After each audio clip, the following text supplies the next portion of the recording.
Conheça agora 5 heróis na luta contra a escravidão na América. Mesmo que tenham caído em esquecimento, inúmeros foram os negros latino-americanos que lutaram pelo fim do sistema escravagista nesse continente. Então, persistente na sua luta pela liberdade, você vai conferir agora e conhecer 5 homens e mulheres que fizeram resistência às atrocidades cometidas na América Latina durante o período da escravidão e ainda depois dele, né? Maria Remédios del Valle. Maria Remédios del Valle nasceu em Buenos Aires, na Argentina, quase 90 anos antes da abolição da escravatura no país. Ela foi uma combatente e também enfermeira, pessoal, que atuou na Guerra da Independência da Argentina, ganhando o título de capitã e também mãe da pátria. Maria trabalhava como rabona nos acampamentos dos exércitos que lutava pela libertação da região da intervenção espanhola. E o termo rabona ele era usado para designar mulheres que eram responsáveis pela alimentação e também pela limpeza dos soldados, mas também atuava como enfermeira em casos mais específicos. Então, a partir desse contato, inspirada também pela guerra e pela independência, a Maria ela pediu ao general Manuel Belgrano para continuar fazendo o seu trabalho nas tropas da linha de frente. Ele acabou negando, no entanto, ela foi mesmo assim contra a orientação do seu chefe. E durante a batalha de Ayohuma, Maria acabou sendo atingida por um tiro e ainda foi capturada pelas tropas inimigas. Ainda assim, ela seguiu ajudando as pessoas que também estavam em cativeiro, cuidando das suas feridas, mas ela acabou sofrendo muito por isso. Um dos seus maiores castigos foi ser açoitada em público por 9 dias consecutivos. A soldada conseguiu fugir e permaneceu lutando até o fim da guerra em 1818. Número 2. Zacimba Gaba. Zacimba Gaba foi uma princesa guerreira do reino da Cabinda, na Angola, na África, nascida no século XVII, que comandou seu povo numa guerra contra a invasão portuguesa na região costeira. Então, Cabinda, na década de 1690, foi praticamente dizimada, pelas tropas portuguesas e seus sobreviventes foram capturados e mandados também ao Brasil como escravizados.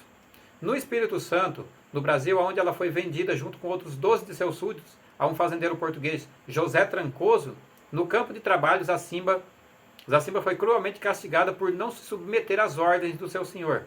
Zacimba decidiu então utilizar um método de envenenamento para escapar do local. Esse veneno que ela utilizou foi conhecido como pó de amassar senhor e dado em doses pequenas, pois ele não funcionava instantaneamente.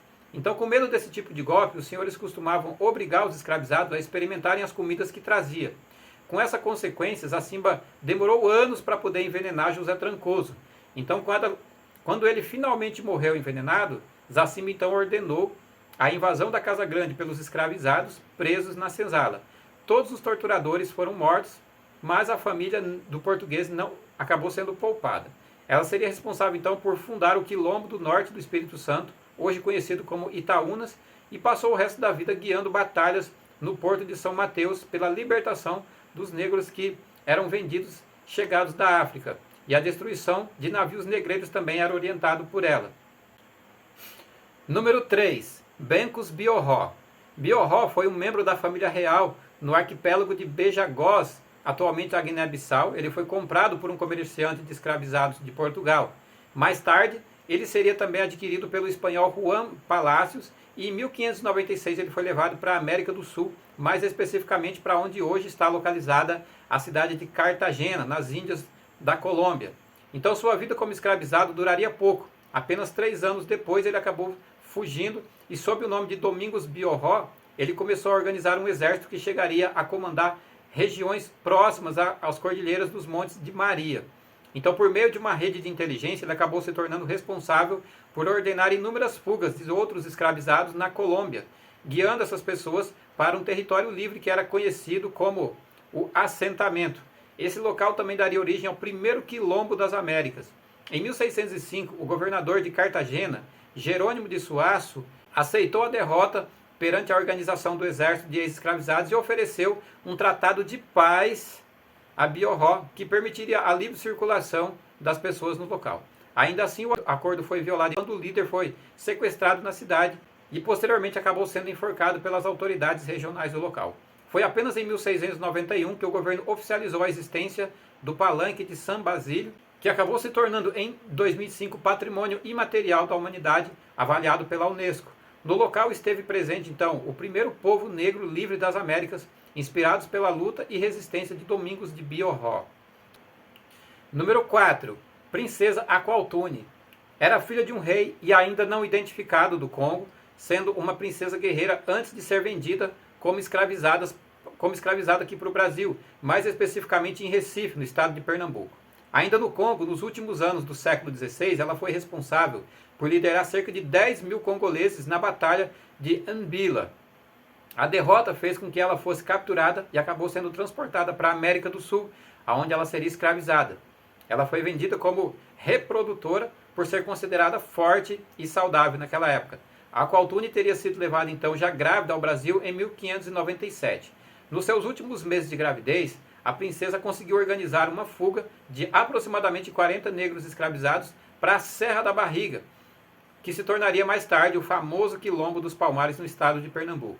E por possuir conhecimento sobre política, organização estatal e também estratégias de guerra, ela acabou sendo fundamental para o estabelecimento do Quilombo. Número 5. Ganga Zumba. Ganga Zumba foi o primeiro grande líder do Quilombo dos Palmares, onde hoje fica a divisa entre os estados de Alagoas e Pernambuco. Ele seria filho da princesa Aqualtune e de seu tio Zumbi dos Palmares, e ele ficou conhecido por ter conseguido estabelecer um acordo de paz com o governo local naquela ocasião. No ano de 1677, o Quilombo lutou bravamente contra a expedição de Fernão de Carrilho, um guerreiro, e essa guerra acabou resultando em inúmeras mortes, como a do filho líder Zumba, e também do sequestro de 47 pessoas, incluindo ainda mais de 2 dos seus filhos. Então, na batalha, o próprio homem foi ferido com uma flecha, mas conseguiu fugir ainda das tropas da coroa portuguesa naquela ocasião. Em 1678, ele foi convidado por autoridades da Nova Lusitânia para firmar um acordo de paz entre o governo e o Quilombo. O tratado, no entanto, dizia que os habitantes do local seriam transferidos para outras regiões mais distantes, causando controvérsias entre muitos dos moradores de Palmares naquela ocasião. Em Cacaú, eles passaram então a viver sob a forte vigilância portuguesa e também hostilidade das pessoas que moravam perto do local. Ganga Zumba morreria anos depois por envenenamento causado por um partidário de Zumbi dos Palmares. E esse então seria o fim de um dos grandes líderes, da resistência escravagista no Brasil e também considerado um dos grandes líderes da resistência escravagista na América de um modo geral. Mas comenta aqui se você conhecia algum desses líderes aqui que eu citei aqui para você na luta contra a resistência na luta pela resistência escravagista na América do Sul e também na América Central. A sua opinião é muito importante justamente para que eu possa estar formulando novos roteiros e trazendo mais conteúdo para você aqui nos próximos vídeos do canal que eu vou estar preparando já nos próximos dias. Se você gostou das informações do vídeo, deixa aqui o seu gostei, se inscreva aqui no canal para você receber mais vídeos como esse, compartilhe com seus amigos essas informações e até a nossa próxima memória.